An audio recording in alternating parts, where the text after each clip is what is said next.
Jain sir, ഇതിലിപ്പോ ഇന്ന് രാവിലെ വന്ന ഒരു വാർത്ത നോക്കുമ്പോൾ നമ്മൾ കരുതി യുദ്ധത്തിനൊരു അയവുണ്ടാകും, ട്രംപിന്റെ ഒരു പ്രസ്താവന വരുന്നു, ലക്ഷ്യം നേടിക്കഴിഞ്ഞു എന്ന്. പക്ഷേ പിന്നീട് വരുന്ന വാർത്തകൾ കാണുമ്പോൾ അത് അങ്ങനെയല്ല, ആശങ്ക വീണ്ടും.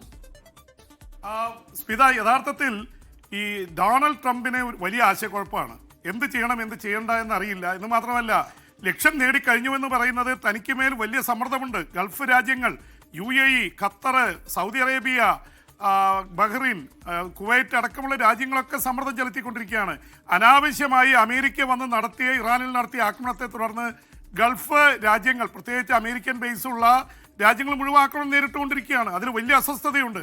അപ്പോൾ അതുകൊണ്ട് അമേരിക്കൻ പ്രസിഡന്റിനെ മേൽ യുദ്ധം നിർത്താൻ വലിയ സമ്മർദ്ദമുണ്ട്.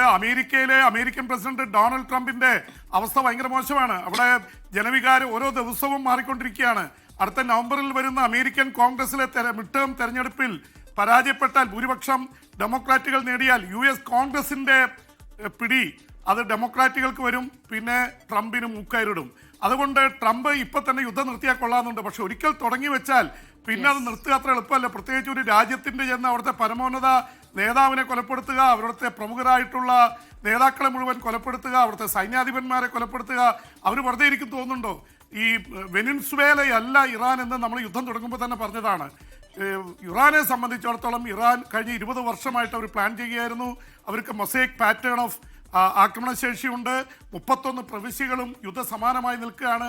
ഇറാന് ഒരുപാട് പരിക്ക് പറ്റിയിട്ടുണ്ട്. അവരുടെ ആയുധശേഷി കുറഞ്ഞു എന്നുള്ളത് ശരിയാണ്. പക്ഷെ അവരിപ്പോൾ തന്നെ പറയുന്നത് ബാലിസ്റ്റിക് മിസൈലുകളും ഡ്രോണുകളും ഇപ്പോൾ ഞങ്ങൾ അണ്ടർഗ്രൗണ്ടിൽ ഉണ്ടാക്കിക്കൊണ്ടിരിക്കുന്നുണ്ട്. അപ്പോൾ ആയിരക്കണക്കിന് ഡ്രോണുകളും സാറ്റലൈറ്റ് തരത്തിലുള്ള ബാലിസ്റ്റിക് മിസൈലുകളും പ്രയോഗിച്ചാണ് അവരുടെ ആക്രമണം. അപ്പോൾ ഇതെല്ലാം കൂട്ടി വായിക്കുമ്പോൾ ഒരു കാര്യം വ്യക്തമാകുന്നു: യുദ്ധം എളുപ്പത്തിൽ തീരാനുള്ള സാധ്യത കാണുന്നില്ല. അല്ലെങ്കിൽ ഇറാൻ അതിനുവേണ്ടി സമ്മതിക്കണം. അതിനിടയിലാണ് ഈ സമാധാനത്തെക്കുറിച്ച് പറയുന്ന ട്രംപ് തന്നെയാണ് 3ാമത്തെ യുദ്ധക്കപ്പൽ USS ട്രിപ്പോളി ഇപ്പോൾ ഇറാന്റെ തീരത്തേക്ക് വിട്ടിരിക്കുന്നത്. അതിൽ 2500 നാവിക സൈനികരുണ്ട്. 2 അകമ്പടി കപ്പലുകൾ ഇതിന്റെ കൂടെ വരുന്നുണ്ട്. അപ്പോൾ 3 യുദ്ധക്കപ്പലുകളായി. അത് കൂടാതെ മറ്റേ ഫൈറ്റർ ജെറ്റുകൾ F-35 അടക്കം, F-35ഉം മറ്റ് അത്യാധുനിക യുദ്ധവിമാനങ്ങൾ, ഹെലികോപ്റ്ററുകളുണ്ട്. ഒരു കാര്യം സ്മിത, വളരെ ഇതായിട്ടുള്ളത്, F-35 എന്ന വിമാനത്തിനെ പ്രേത വിമാനമെന്നും ഒളിപോർ വിമാനമെന്നാണ് പറയുന്നത്. അതിനെ കാണാൻ പറ്റില്ല, റഡാറുകൾക്ക് അതിനെ കണ്ടെത്താൻ പറ്റില്ല.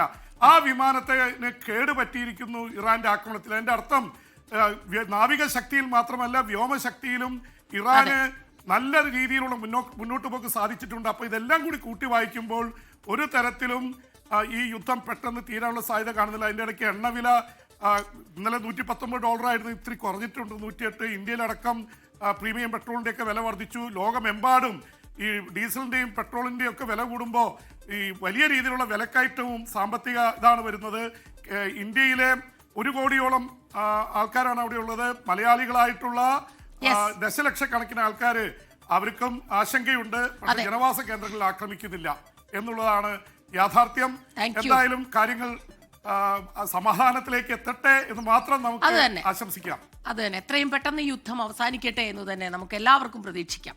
ലോകത്തെവിടെയായാലും ഏത് സമയത്തും 24 വാർത്തകളും ഓഗ്മെന്റഡ് റിയാലിറ്റി പാക്കേജുകളും എക്സ്പ്ലെയിനറുകളും വിശദമായി കാണാൻ ഞങ്ങളുടെ YouTube ചാനൽ നിങ്ങൾക്ക് സബ്സ്ക്രൈബ് ചെയ്യാം.